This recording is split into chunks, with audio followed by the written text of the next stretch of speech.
Assalamualaikum warahmatullahi wabarakatuh. Om Swastiastu, Namo Buddhaya, salam sejahtera dan salam kebajikan. Semoga kita semua dalam keadaan sehat dan dilindungi dari hal-hal yang tidak diinginkan. Pada kesempatan kali ini, kami dari kelompok 4 akan menjelaskan materi mengenai Pancasila sebagai sistem filsafat. Sebelum sampai pada pembahasan, saya perkenalkan terlebih dahulu anggota dari kelompok 4. Yang pertama ada saya sendiri, Asone Ihsan. Yang kedua ada Uliatun Nurika, yang ketiga ada Binta Ilmiah Maharani, yang keempat ada Sifatul Husni, dan yang kelima ada Maria Praptaningwiji. Sebagai pengantar, saya akan menjelaskan terlebih dahulu apa yang dimaksud dengan filsafat. Secara etimologis, filsafat berasal dari bahasa Arab, yaitu kata falsafah yang mempunyai arti gagasan, atau juga dari bahasa Yunani, yaitu kata philosophia yang terdiri dari kata philo yang mempunyai arti cinta dan sophia yang mempunyai arti kebijaksanaan. Sehingga jika menyerap dari kedua bahasa tersebut, maka istilah filsafat dapat diartikan sebagai gagasan yang penuh pengetahuan, hikmah, dan kebijaksanaan. Lalu apa yang dimaksud dengan Pancasila sebagai sistem filsafat? Pancasila sebagai sistem filsafat yaitu suatu konsep tentang dasar negara yang terdiri dari 5 sila sebagai unsur yang mempunyai fungsi masing-masing dan tujuan yang sama untuk mengatur dan menyelenggarakan kehidupan bernegara di Indonesia. Pancasila dapat dipahami sebagai sistem filsafat yang mengandung pemikiran tentang manusia dalam berhubungan dengan Tuhan, dengan diri sendiri, dengan sesama, dan dengan masyarakat sebagai sebuah bangsa.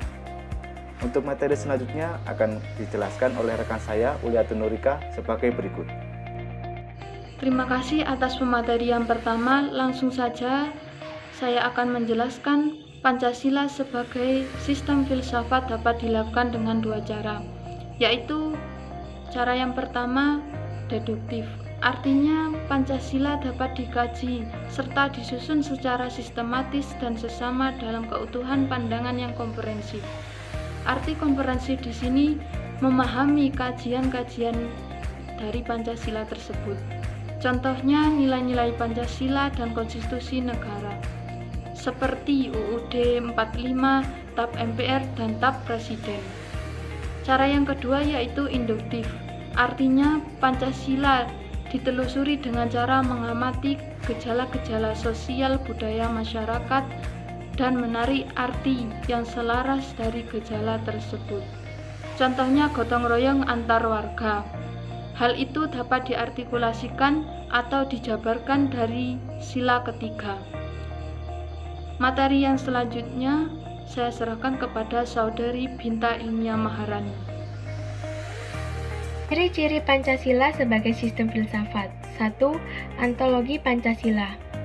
Hakikat dasar antologi Pancasila adalah bangsa Indonesia menjadi subjek Pancasila. Artinya suatu sistem harus ada proses harus ada subjek dan objek. Subjek Pancasila adalah warga negara Indonesia dan objeknya adalah hukum. 2. Pancasila sebagai sistem filsafat karena Pancasila dikatakan epistemologi Pancasila. Pancasila mengakui suatu ilmu di setiap sila. Artinya sila keempat berkaitan dengan musyawarah.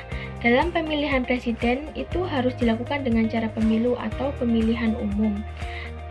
Ketiga, aksiologi Pancasila, yakni nilai-nilai luhur Pancasila.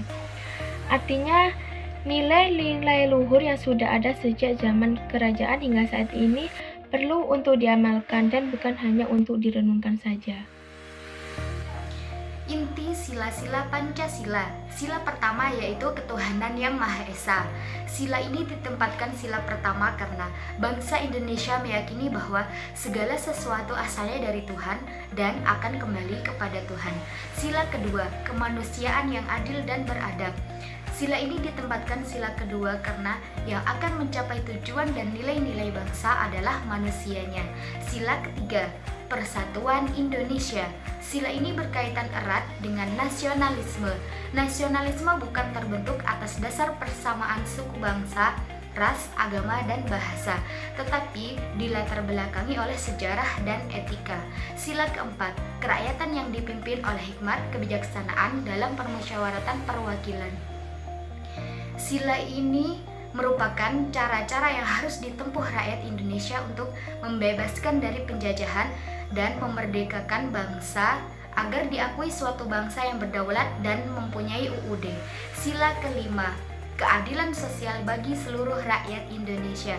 Sila ini merupakan sila terakhir karena untuk selalu menggambarkan dalam bertindak adil tanpa membedakan status sosial maupun agama, ras, dan bahasa.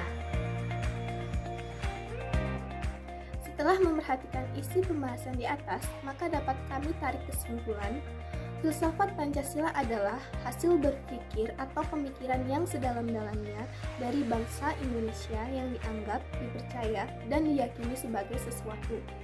Kenyataan, norma-norma, nilai-nilai yang paling benar, paling adil, paling bijaksana, paling baik, dan paling sesuai bagi bangsa Indonesia. Pancasila sebagai sistem filsafat yaitu konsep tentang dasar negara yang terdiri dari 5 sila. Pancasila dapat dipahami sebagai sistem filsafat yang mengandung pemikiran tentang manusia dalam hubungannya dengan Tuhan, dengan diri sendiri, dengan sesama, dan dengan masyarakat sebagai sebuah bangsa. Pancasila sebagai sistem filsafat bercirikan antologi Pancasila, epistemologi Pancasila, dan aksiologi Pancasila. Sedangkan Pancasila sebagai sistem filsafat dapat dilakukan dengan deduktif dan induktif. Fungsi utama filsafat Pancasila bagi bangsa dan negara Indonesia yaitu: yang pertama, filsafat Pancasila sebagai pandangan hidup bangsa Indonesia. Kedua, Pancasila sebagai dasar negara Republik Indonesia. Yang terakhir, Pancasila sebagai jiwa dan kepribadian bangsa Indonesia.